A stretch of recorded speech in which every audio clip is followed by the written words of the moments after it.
Welcome back. I'm Austin Westfall. Let's take a live look at Gaza.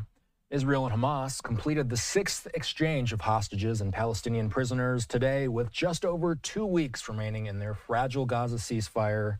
Right now, they're in the initial phase of the ceasefire, and U.S. Secretary of State Marco Rubio also landing in Israel to begin a Mideast tour. Dr. Alon Burstein is here to discuss it all. Alon, as always, good to see you. Let's start with this. I know you've been following this aspect of everything closely. Today, President Trump posted on social media, quote, Hamas has just released 3 hostages from Gaza, including an American citizen. They seem to be in good shape. This differs from their statement last week that they would not release any hostages. Israel will now have to decide what they will do about the 12 o'clock today deadline imposed on the release of all hostages. The United States will back the decision they make. Alon, what has Israel said about Trump's deadline? It's good to see you, Austin. Trump's deadline really was meant to be a show of force to Hamas.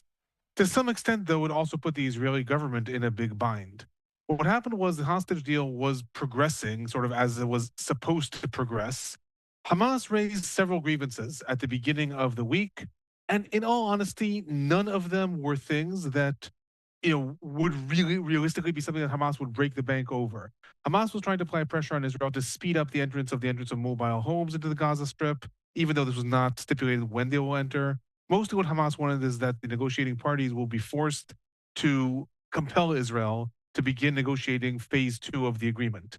It didn't seem like Hamas actually wanted to, walk away from the deal. Israel, in turn, started to flex its muscles back. Then all of a sudden, in come Trump's ultimatum to Hamas, which put Israel in a bind. Israel wanted Hamas to come back to the deal. And if Israel would actually have adopted Trump's ultimatum, then Israel would be seen as the one who was violating the deal. Because Hamas, within 2 days, already on Wednesday, announced they're coming back to the deal and they're going to release 3 hostages. And then Israel had to decide, is it going to actually adhere to the ultimatum and say, no, that's not good enough anymore, even though Hamas is holding up its end by releasing those 3 hostages, that's not good enough anymore? Or is Israel going to say, okay, we're also coming back to the deal, which makes Netanyahu's government almost look bad. So Trump seemingly cares more about returning all the hostages than Israel does. So because of that situation, the Israeli government put out a multitude of contradicting messages in the days leading up. First and foremost, they repeatedly said that they adopt Trump's ultimatum and they adopt Trump's call. They want all the hostages released on Saturday. However, at the same time, Israel sent messages to Qatar and Egypt saying, but if only 3 hostages are released, as long as this is still part of the deal, we're good to continue the deal. Then Israel said, we want all the hostages released as soon as possible. Now what Israel is saying is, as a result of Trump's ultimatum and Israel building up its military pressure again in order to possibly restart the war, or restart the fighting, I'll say, as a result of that, Hamas released the 3 hostages. Israel released the Palestinian prisoners supposed to release. And now Israel wants to renegotiate the next sort of phases of the hostage release of phase 1 to try to speed up the release of the hostages. Realistically, Israel might be able to push that through and might not be able to push that through, but Israel's not adopting Trump's ultimatum to discuss all the hostages from phase 2. Israel is tacitly accepting, but what we're really only talking about are the remaining hostages of the first phase at this point. Talk about the second phase. Has there been any substantive negotiations about the second phase? If I'm correct, the second phase involves returning all of the hostages and bringing an end to the war, correct? To a large extent, yes. The way the deal is framed, really what the parties agreed to in January 2025 is the Biden deal from May of 2024 that Hamas had agreed to already in July of 2024. And really, Trump saying that the sides have to agree to it kind of compelled Israel to actually agree to it. The sides then negotiated this new agreement, but really all they did is add some sort of appendix. So if we go back to the deal that Biden had proposed already in May of 2024, what that says is that phase 1 is this 42 days that we're in the midst of now. It ends on March 1st.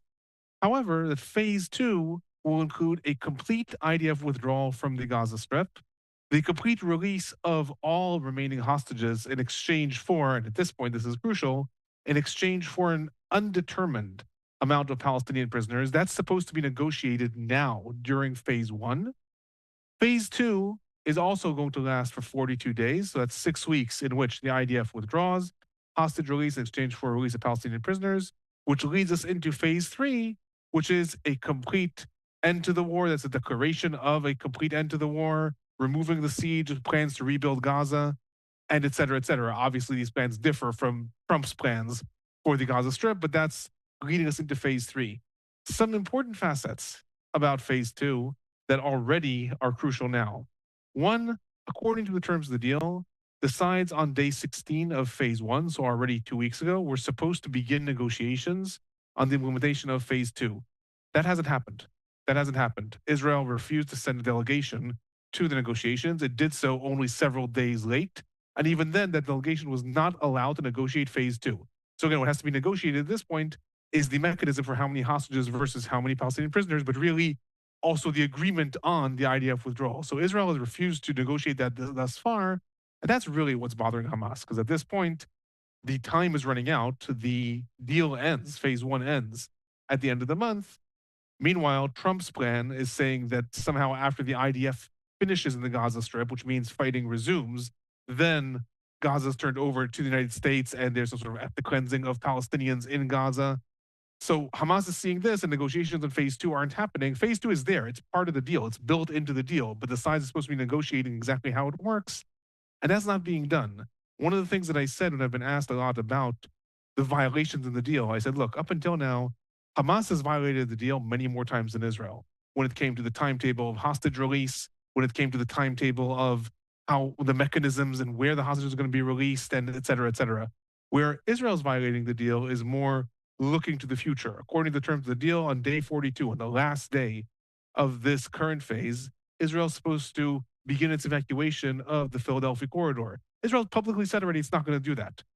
Israel's also supposed to start negotiations of phase two. Israel said right now we're not even talking about phase two. We're willing to consider extending phase one the way it is, but not talking about phase two. So Hamas has been violating the deal sort of all along the way.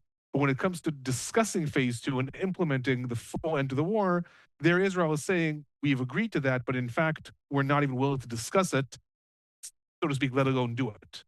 As you and I have discussed, it's been a fragile road, this ceasefire so far. But thankfully today, we did see the release of 3 more hostages. Let's talk about today.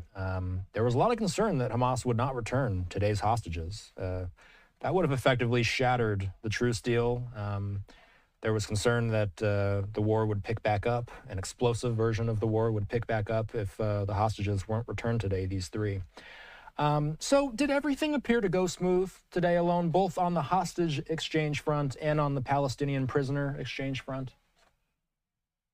To a large extent, yes. I mean, look, the images that are coming out of the hostage release are horrendous each time. You know, there was one time that the hostages that were released, seemed in the worst condition. Today, they, seemed in better condition. I mean, these people have been held hostage for 498 days.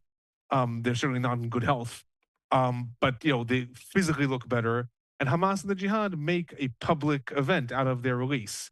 Israel, in turn, today also did release 369 Palestinian prisoners from Israeli jails. This includes a large amount of those that are quote unquote heavy prisoners sentenced for life in prison.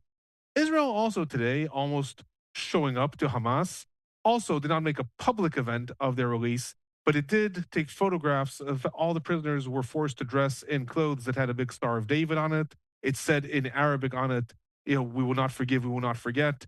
And this has been also shown on the Palestinian side to say Israel's very critical of the way Hamas is releasing hostages, but here Israel's also doing the same thing when it releases Palestinian prisoners, with the exception of those public spectacles that are being done on both sides. Everything did go, quote unquote, smoothly. The hostages were released. They were handed over to the Red Cross. Israel released the Palestinian prisoners. And right now, the deal is going forward. There's supposed to be the release of 3 more hostages next week in exchange again for probably between 300 to 400, depends on their identity, of Palestinian prisoners. And then the last week is going to be really the final stage in which there's supposed to be the release of the remaining live hostages and also the bodies of 8 hostages from within the 33 that were negotiated in exchange for a release of a large amount of Palestinian prisoners. And during all this time, there's the entrance of humanitarian aid and the truce. All that is still going relatively smoothly at this point, but we are very likely to see, as the following week sort of develops, the sides are ramping up the pressure because Israel now would like to see things expedited because they realize that Hamas realizes that time is going to run out and phase two is not being negotiated. And there's two more things that I just want to sort of highlight that we can develop more depending on how much time we have when it comes to the end of the month, what's happening in 2 weeks.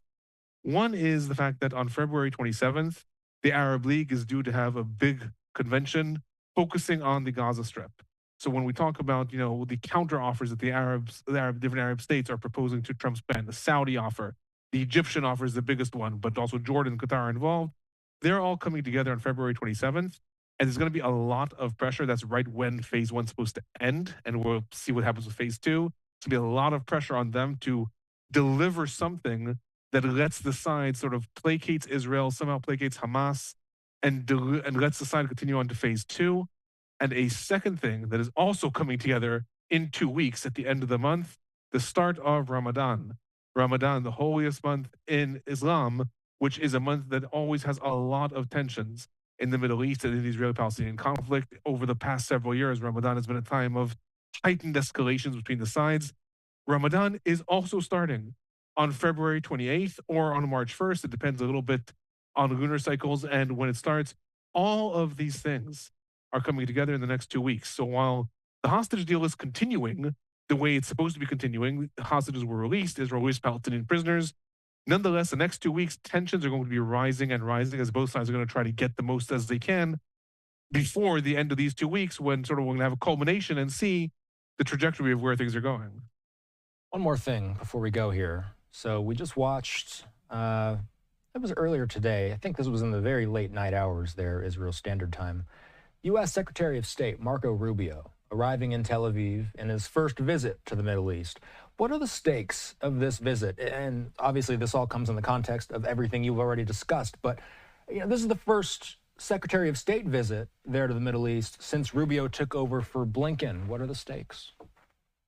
There's a couple of things that this visit sort of indicates. One, while President Trump issued that ultimatum and said effectively all hostages come back by this Saturday, by time's already passed, or the ceasefire can be over, that ultimatum was taken seriously. At the same time, it was issued while Marco Rubio's trip to the Middle East in order to talk and promote phase two of the deal was being planned and carried out. So the ultimatum was taken seriously. However, the administration, while making that ultimatum saying we can cancel the ceasefire for all we care, is also sending the Secretary of State to try to promote the continuation of the ceasefire. So both messages are being sent, I think, in a almost usual Trump tactic of threatening to escalate very, very high while still leaving a back channel open. And that's what Rubio's visit sort of symbolizes. There's still a channel open to try to develop phase two. In addition to that, Rubio's visit is also signaling, again, the sort of developing connection between Israel and the new administration. The fact that Netanyahu was the first foreign leader to come to the White House. Now Rubio making his trip to the Middle East. Rubio is going to talk to Israel and to Saudi Arabia. To some extent, Rubio's trip is being framed as though it's there to promote phase two, but also talk about regional issues. The regional issues, however, at this point are so tied very, very closely to what happens between phase one and phase two of the deal. It's really hard to see how you can talk about normalization with Saudi Arabia when Saudi Arabia is now very embarrassed. They were talking about a deal with the United States and Israel for a Palestinian state. All of a sudden, Trump is talking about a mass eviction of Palestinians out of Gaza. So in theory, Rubio's visit is also to discuss regional issues, but in reality, it is very likely that Rubio is going to try to show that Trump's regime is behind Israel no matter what, but also try to apply pressure on Israel to continue to develop towards phase two. And one more thing I'll say before you let me go is another facet that we talked about already a few days ago, but has to be remembered that also Rubio is probably going to discuss in the coming days. On Tuesday, the extended ceasefire between Israel and Lebanon is ending. Yeah. Israel has asked to remain in 5 different locations in Lebanon. Lebanon is refusing to that request. The United States is the main mediator here. Very likely we're not going to see the sides sort of escalate and fall out into all-out war between Israel and Lebanon, Israel and Hezbollah again, but Lebanon is starting to see the pressure. Hezbollah supporters are starting to have more violent protests in Beirut at the fact that Lebanon is seemingly going to tacitly agree to Israel staying there. I expect that Marco Rubio's visit also is going to discuss the situation in Lebanon and how mostly just keep that arena quiet while we're focused on the Gaza Strip. Saudi Arabia is an interesting one because now we're starting to see that there's some of the sides meeting to bring some sort of path to ending the Russia-Ukraine war, and those discussions are going to be taking place in Saudi Arabia. A lot to watch. Alon, the always informative Alon Burstein, he uploads his own Middle East recaps on his personal YouTube channel as well. As always, Alon, good to see you. Thanks. Good to see you. Have a good weekend.